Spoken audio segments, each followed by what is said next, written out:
Morning. Namaskar. Vanakkam. First of all, I will thank NIDM, Mexipa, and also Himachal Pradesh State Disaster Management Department for organizing such a wonderful program here.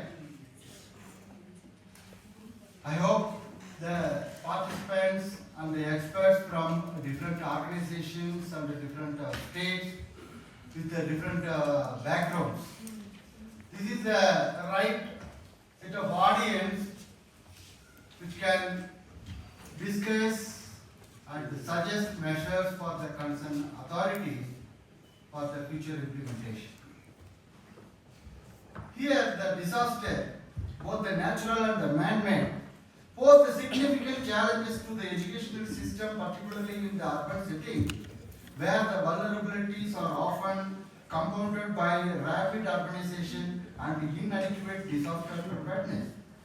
In such context, the protection of and well-being of the children become very paramount, as they are among the most vulnerable group during the crisis wherever it may. So today I am going to discuss about the strengthening educational and child safeguard in disaster context, a focus on Chandigarh. So Chandigarh is the first planned city which provides the compelling case studies in the integration of disaster preparedness and child safeguarding within the educational framework. Known for its well-organized urban infrastructure and proactive governance, the city has made considerable strides in embedding the disaster management strategies into its educational system. So the best practices, challenges and the policy initiatives which are undertaken in Chandigarh to ensure that the children are not only the safe during the disaster but are also supported in their educational journey amidst such crisis. By focusing on the role of school counselors, disaster risk reduction programs and the integration of psychosocial support, the Chandigarh's efforts in creating a resilient educational system that prioritizes both learning continuity and child protection in disaster context. The historical context and planning legacy of Chandigarh. Chandigarh holds the distinction of being India's first planned city, conceptualized in the post-independent era to serve the capital of Punjab after the partition of India in 1947, which resulted Lahore becoming part of Pakistan. So the vision of Chandigarh was rooted in the ideas of modernity, order and functionality, aiming to symbolize the aspirations of newly independent nation. So the city urban planning and architectural design was spearheaded by the renowned Swiss-French architect Le Corbusier in the year 1950. He designed the philosophy of emphasized the symmetry, geographic order and the integration of natural elements. Chandigarh was envisaged not only just as an administrative capital but also a model for the urban development which reflects the rational planning, egalitarian values and aesthetic symmetry. So one of the foundational planning concepts was the creation of self-sufficient sectors, each designed as an independent neighborhood unit which equipped with their own markets, schools, healthcare centers, parks and other civic amenities. So this sectoral approach has contributed significantly to the Chandigarh to organize a growth and service delivery. Chandigarh urban forms is defined by its grid-based sectoral layouts comprising 47 numbered sectors. Each sector is approximately 800 meters by 1200 meters, promoting accessibility and encouraging non-motorized modes of transport such as walking and cycling paths. The road network is hierarchically structured into 8 categories, B1 to B8, differentiated by the function and the capacity, which form fast-moving expressway B1 to pedestrian pathways B8. This road system hierarchy ensures the smooth traffic flow and maintaining the congestion and enhanced safety. So Chandigarh city also featured broad avenues lined with green belts, which contributed to the both environmental sustainability and visual harmony. Zoning regulations are strictly enforced to prevent upper development and also unauthorized mixed land. So the industrial, residential, commercial, institutional zones are clearly demarcated and minimizing the urban cost and significantly curbing the emergence of slums and issue many other Indian cities. The combination of sectoral planning, transport rationalization and environmental integration positions the Chandigarh as a benchmark in the urban infrastructure and sustainable planning in India. Its legacy continues to inform other development practices across the country. Chandigarh is a testament of the modern urban design and infrastructure planning with a comprehensive and systematic approach to the urban development. The city has successfully integrated various sectors infrastructures to create a well-functioning, sustainable urban environment. The following sections provide an overview of the key infrastructure elements that contribute to the city's function and livability. First one is the transport infrastructure. The city has extensive road network spanning over 2,200 kilometers in the city. Can you imagine? Coming. How the infrastructure is relevant to the disaster and how we can manage child safeguard. So second is public transport. Chandigarh operates 500 public transport, including the electrical vehicles. Water supply, the city has achieved 100% water supply. Around 135 liters per day per person is provided by the administration. Nearly 97% households are connected with the tap pipe water, potable drinking water. Municipal corporation collecting the garbage 100% from their door to door and segregate and dispose. Housing. Chandigarh, approximately 81% of population in Chandigarh resides in the Pakka house. And then the slum development. Pradhan Mantri Awas Yojana helping to reconstruct and implement the slum development. In 2006, around 24,000 slum dwellers are there, but now in 2021, around only 18,000. So the slum development is seriously happening. And then health and education, city have PGI, MR, everyone know, and also government medical college and hospitals. And education in Chandigarh, significant record, 86.5% according to the 2011 census educational status. The city also boasts educational infrastructure over 100 government schools equipped with the essential facilities, and then green infrastructure. Often referred to the city beautiful, the Chandigarh is a home more than 1,800 parks. You ever seen such a green environment in any of the city in our India? 1,800 parks, and also approximately 21.8 square meter per person. That much green cover do we have in our Chandigarh? And the tree plantation regularly keep on happening. And the infrastructure, high-tech green space, smart city initiative in Chandigarh is also very important. And then disaster profile of Chandigarh. Chandigarh is India's first planned city and also it fall in zone 4, seismic zone. The city is geographic composition with the alluvial soil further amplifies the seismic waves, making it even more susceptible to the effects of earthquakes.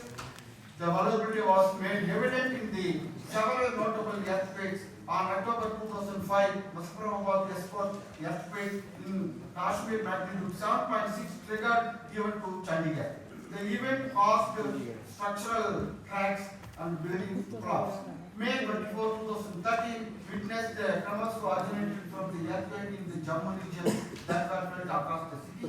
And June 2020 and April 2022, multiple low magnitude tremors were reported in Chandigarh, and the urban flooding is also a common feature in Chandigarh. On August 2010 and July 2013, rainfall flooded several roads, particularly in sector 7, 17, 25, 35, and also in the industrial area. August 2022 saw the severe water loss in several colonies. somewhat 80 mm of rainfall in a few hours. Urban expansion and the increased centralization in the city have reduced the natural ground and thereby worsening the risk of the flood in this region. Then the fire incident, March 2022, a major fire broke in the industrial area phase 1, and May 2018, a fire flame in the L&T mall was triggered a short circuit in the fire food court, and nearly 1,000 people are evacuated in a short time. The frequent fire incidents in the slum and the unauthorized colonies, particularly due to the LPG leaks and the unsafe electrical wiring, continue to be highlighted and the need for the better fire safety measures in these areas. Chemical and industrial hazard is also there in our Chandigarh. The industrial area phase 1 and 2, the home for several light and medium industries at risk for the chemical spills and the industrial accidents. While there are not classified as a high hazard zones, but the small scale incidents have occurred, including chemical fires, paint leaks, and issues related to the hazardous waste management in the region. And health and epidemic emergencies, the city has faced health emergencies, notably during the COVID-19 pandemic, which severely impacted the population. Over 1.2 lakh cases were reported in China. During the pandemic, prompting strict lockdowns and the closure of schools, emergency measures including the conversion of community centers into the isolation wards in PJ, MIR hospital, COVID wards, special ward. So road accidents, firecracker, festival-related disaster, structural collapse, these are all common as usual as other cities, even though Chandigarh is a planned city. Then I give the Chandigarh population statistics age-wise. By looking 0 to 19 and up to 29, the adolescent and the youth have the significant proportion comparing the total population. So it is very important to concern and address the issues of adolescents and the children even in the city like Chandigarh. Best practices.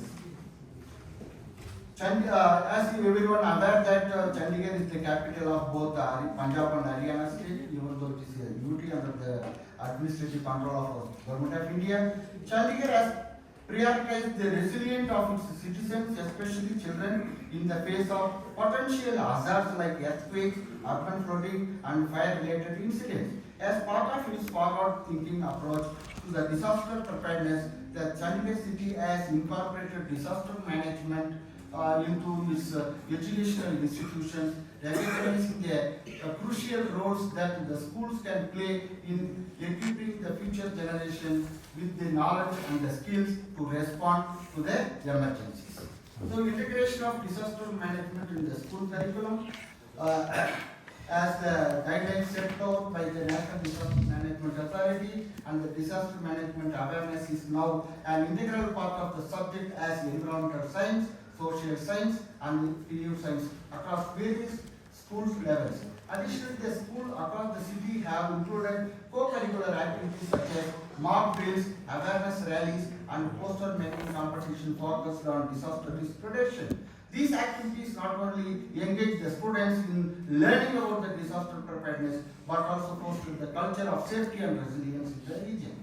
Through this initiative, studies gain practical knowledge are more empowered to take the part of community-based disaster mitigation efforts. According to the State Council of Educational Research and Training, the inclusion of disaster management topics within the educational curriculum aimed at fostering. Sir, you are requested to conclude in 1 minute.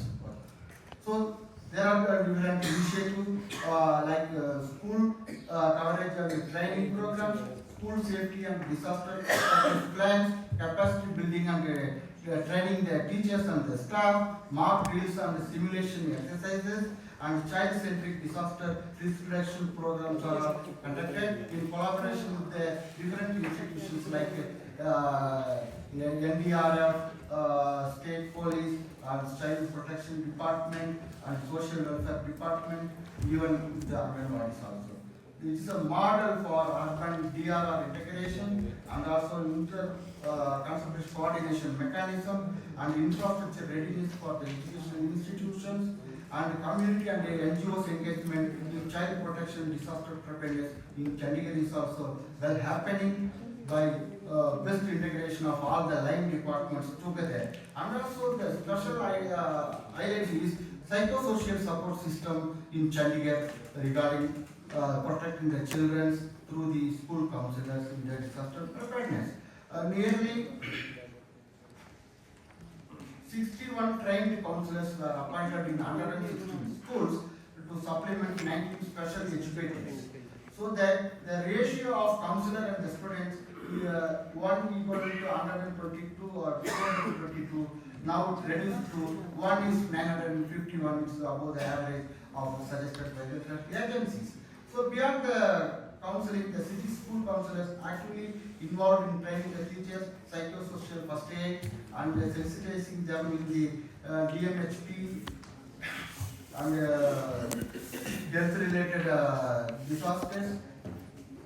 And challenges in the educational child protection and the disaster context also are detailed given here. I am submitting the complete paper to the authorities so that it will be help them to develop a future plan. And the key issues is very important. The key concern is mainstreaming of child protection within the disaster risk reduction planning mechanism, especially at the district level. We need to broaden the framework that exists under the district disaster management plan. And also, the concern in the disaster planning is the lack of inclusivity, particularly in addressing the diverse needs of the children across the gender, across the ability and the socio-economic status. So children with the disabilities, girls and those from economically weaker sections are often disproportionately affected in the disaster scenarios, yet rarely receive the specialized attention in planning preparedness, inclusive of DRR. Must adopt educational protocol, evacuation protocol and accessible the school infrastructure for the children with mobility and tailored support system for children living in the informal settlement or shelters and the homes. So with this I would like to thank and I am ready for the Thank you for the given opportunity. Thank you. Sir मेरा question था